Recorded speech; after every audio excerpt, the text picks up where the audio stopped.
Roberto Gil, gusto en saludarte. Buenos días, Roberto. Buen día, Ciro. Gusto saludarlos a todos.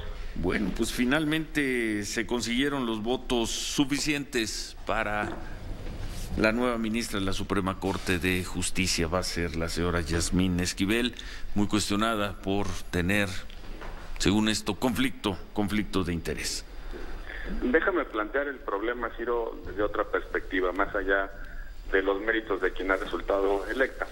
¿Por qué en los últimos años el nombramiento de los ministros ha dejado un mal sabor de boca? ¿El problema está en el procedimiento constitucional que le da al presidente la facultad de proponer, o esa cultura de las cuotas o de los cuates?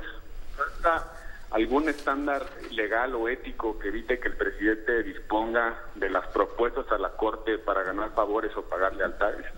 Creo, Ciro, sin embargo, que el problema central está en los equilibrios y los contrapesos, en la forma en la que el Senado se entiende a sí mismo en esta función. Y lo digo con autocrítica, Ciro, me tocó participar en procesos de este tipo y creo que le hemos quedado de ver a la gente, porque de pronto lo importante no está en qué tipo de justicia queremos, sino cuánta influencia se puede tener en el aparato judicial del país.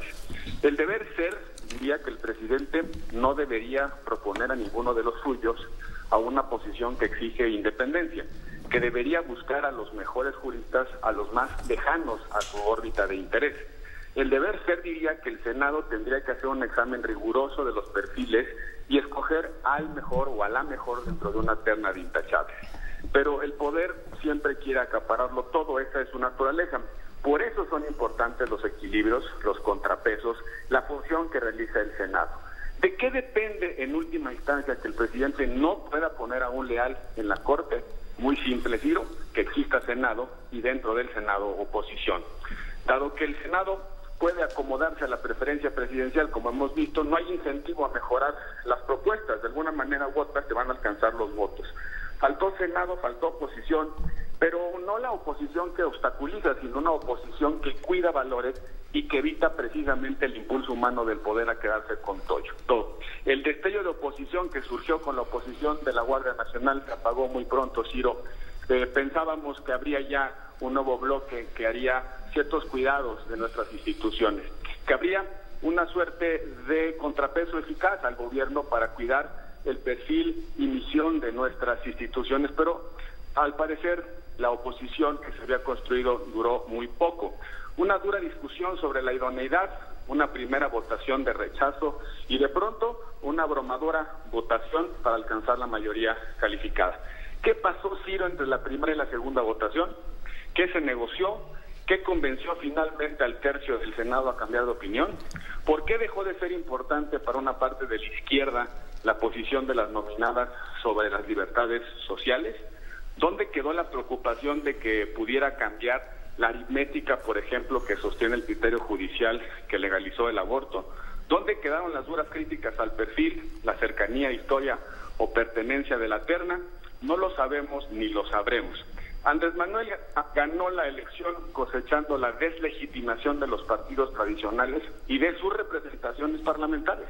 Prometió que el nombramiento de los ministros se haría de otra manera, después de criticar duramente procesos anteriores. Ayer recordabas en tu programa de la noche, en el noticiero, las duras críticas que recibieron las propuestas del presidente Enrique Peña Nieto. Sí. Andrés Manuel ofreció otro estándar ético para estas decisiones. La imagen de la magia del poder era precisamente esos acuerdos en lo oscurito que premiaban lealtades o bien ganaban favores, la toma y daca de posiciones entre los partidos políticos. Pero, Ciro, ayer vimos que en la 4T todo cambió para seguir exactamente igual. Pues, ¿y luego, Roberto? Queda ahí una ministra cuestionada, ya no esas voces de la sociedad civil tan ruidosas con lo del fiscal carnal y fiscalía que sirva y no, como decías, no cuates y cuotas. Eso ya desapareció también de México. Ya desapareció. Y te imaginas este caso hace un año.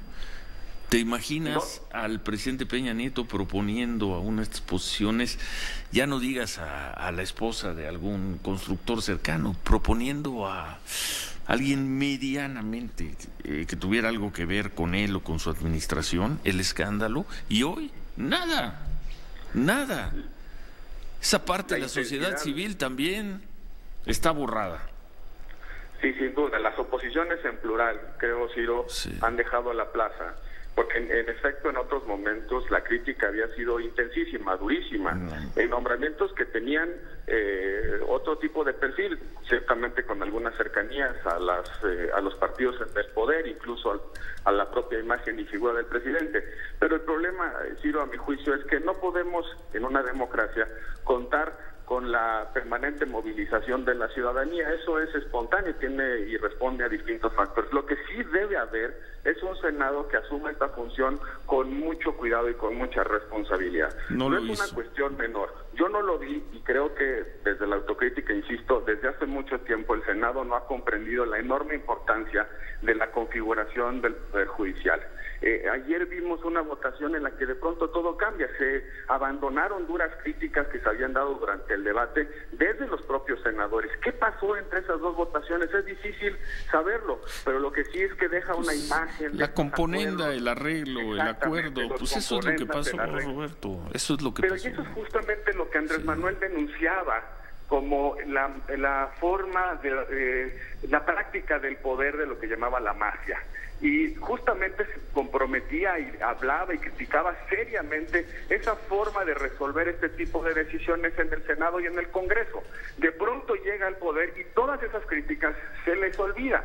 Nos ofreció y nos prometió un estándar ético distinto en la forma de configurar y de decidir sobre los órganos que se encargan de resolver los conflictos que se presentan entre la autoridad y los ciudadanos y entre los propios ciudadanos.